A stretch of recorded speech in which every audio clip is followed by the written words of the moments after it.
소매는 다트 분이 있었죠. 소매의 다트 분. 다트가 있는 쪽이 이제 뒤쪽 팔꿈치쯤 됩니다. 이게 이제 이런 패턴은 사실은 실측이 참 중요한데 우리가 그렇게 할 수 없기 때문에 대략의 표준으로 잡아서 하는데, 이렇게 다트는 그냥 되돌아받기로 처리하십니다. 시접은 위로 보내놓으셔도 되고 뭐 아래로 보내놓으셔도 큰 문제는 없습니다. 그리고 여건이 허락되시면 여기도 이렇게 해서 입체로 다려주시면 좋습니다. 살짝 다려주시면 좋고, 밑단 한번 살펴보시겠습니다. 밑단 나중에 해도 상관이 없다고 했습니다. 나중에 하실 때는 이렇게 엮어지겠죠. 그러면 우리는 몸판의 밑단은 나중에 하는 걸로 하고, 소매의 밑단은 지금 한번 해보는 걸로 하겠습니다. 이렇게 놓으셔서 다렸으니까 선이 잡힙니다. 오버록을 한 선을 기준으로 해서 살짝 당겨 주십니다. 그래서 오버록 선과 같이 가면 되겠죠.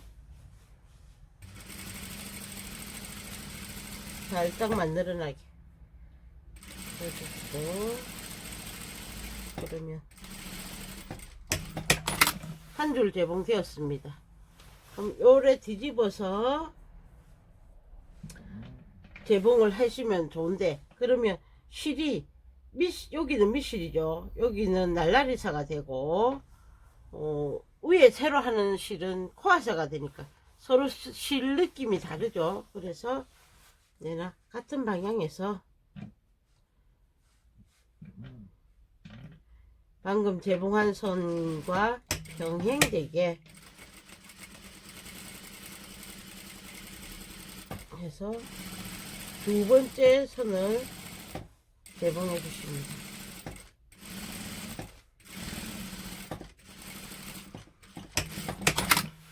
한쪽 한 선만 하면 되지 왜 두 선을 하느냐.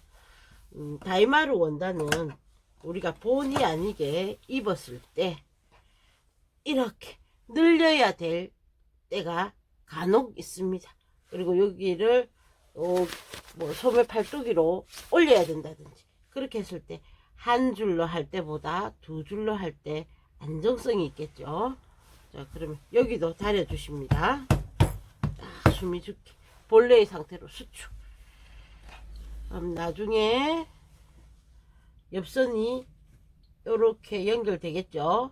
몸판의 옆선과 연결하시면 됩니다. 소매통이 좁지 않습니다. 슬림하지 않습니다.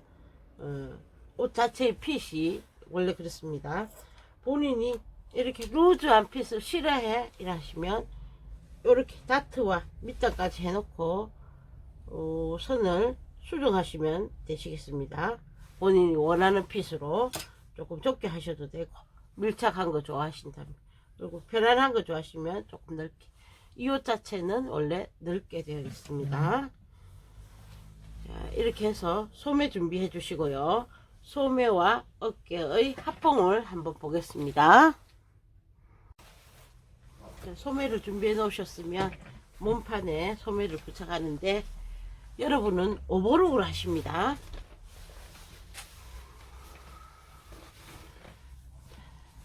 여기가 앞판이었습니다.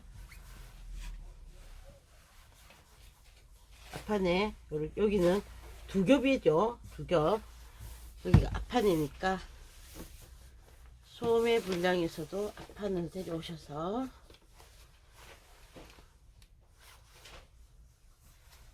다트가 있는 부분이 뒷판으로 갑니다. 소매에 다트가 있는 부분 이렇게 합봉을 하시면 되겠죠. 놓으시고 항상 몸판을 위로 하셔서 하십니다.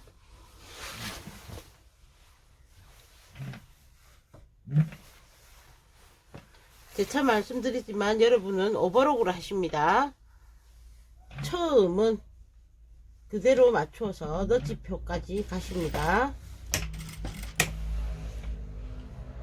여기도 시접은 7mm 였습니다.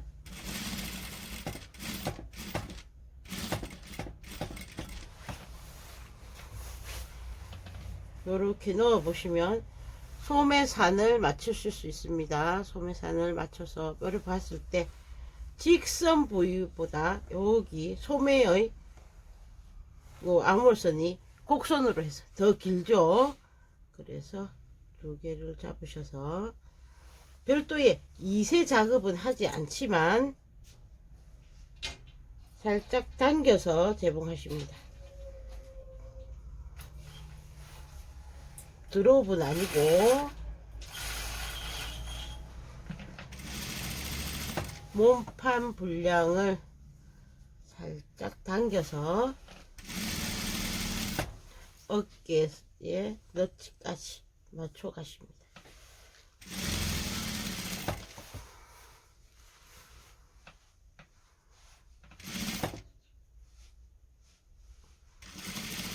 어깨 시접은 뒤로 넘어가겠습니다. 여기서도 너치 표시가 있었습니다. 너치까지 간다고 이렇게 보셨을 때 똑같이 여기가 길고 여기는 짧습니다. 몸판 분량을 조금씩 당기셔서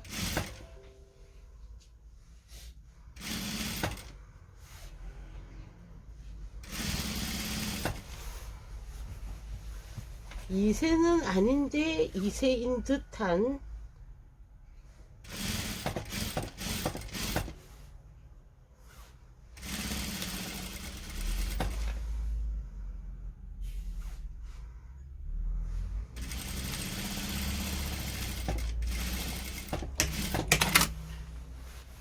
오버로그 몸판 기준에서 이렇게 생겼으니까 오버로그의 겉면이 몸판에 있겠죠. 그럼 자연스럽게 다림질은 오버록이 겉이 나오도록 소매 쪽으로 넘겨서 다려 주십니다. 이해되시죠? 자, 그래서 한번 다리고 옆선을 하십시오. 나중에 옷을 만들고 나면 다릴 수 있는 여건이 별로 안 좋기 때문에 다려 주시면 좋고, 상황 따라서 어떤 분은 여기다 상침을 놓는데 소매 쪽으로 보낼 때는 상침을 주로 하지 않고, 예를 들어서 얘를 몸판 쪽으로 보낸다. 그럴 때는 우리 맨투맨 같은 거 할 때는 여기다가 몸판 쪽에서 상침을 할 경우도 있습니다. 뭐 얘도 몸판 쪽으로 보내도 큰 문제는 없지만 약간 드레시하기 때문에 소매를 뽕송하게 살려주는 게 더 이쁘기 때문에 소매 쪽으로 시접을 넘겨서 다려 주십시오. 소매 하시고 다림질 후에 옆선까지 모두 이어줬습니다. 오버록으로 하십시오. 옆선. 자, 그러면 소매 먼저 해놨던 부분에 마감을 하시겠습니다. 오버록으로 끝을 내면 이 부분이 조금 약하기도 하고 오버록 선을 정리를 해줘야 됩니다. 돗바늘이나 코바늘 등을 이용해서 얘를 요 안으로 넣어 주셔도 좋죠.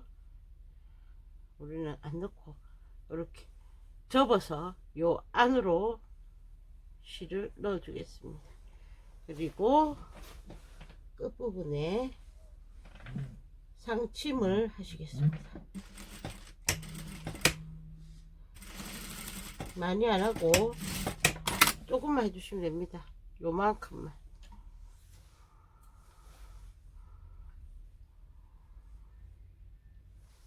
나머지 오버랩선을 자르고 끝까지 자르면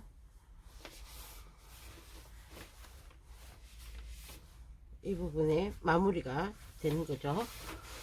양쪽을 모두 오버록의 앞뒤를 잘 살펴서 뒤쪽으로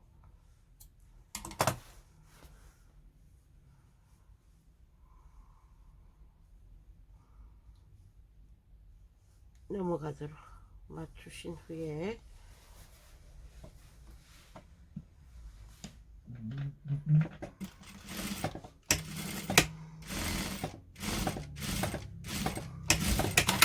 끝부분에 상침을 넣어서 시접을 눕혀준다. 이렇게 하면 먼저 두 줄 상침을 한 후에 마무리를 하는 방법으로 소매부리 내지 밑단을 이렇게 처리하실 수 있고요. 나중에 하시겠다는 분은 이렇게 둥근 링으로 이미 만들어졌죠. 만들어진 거를 그래 놓으시고, 시접이 두꺼우면 한번 갈라서 반대 방향으로 눕도록 맞춰 주셔도 됩니다.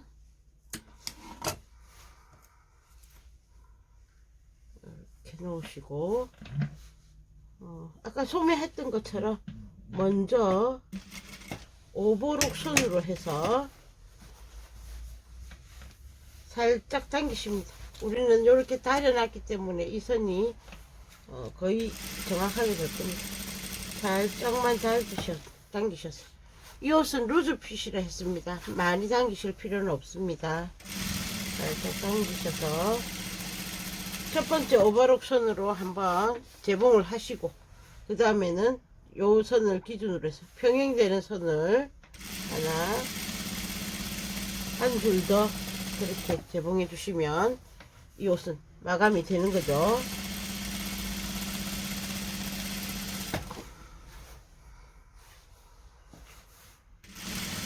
살짝만 당기셔서, 두껍지 않다면 그냥 같이 가셔도 됩니다.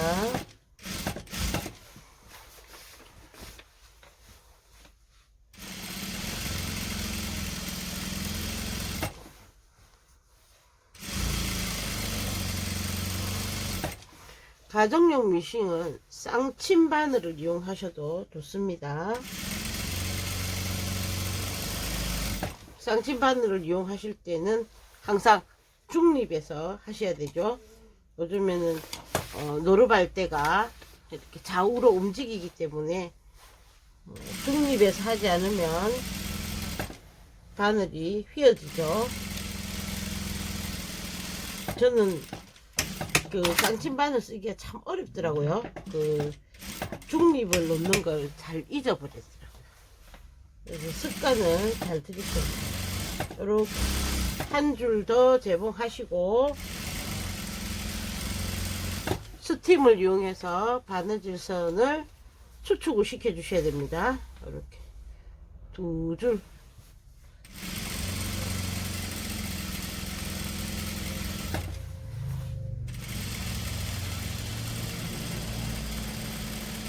이제 완성작으로 보여드리겠습니다. 감사합니다.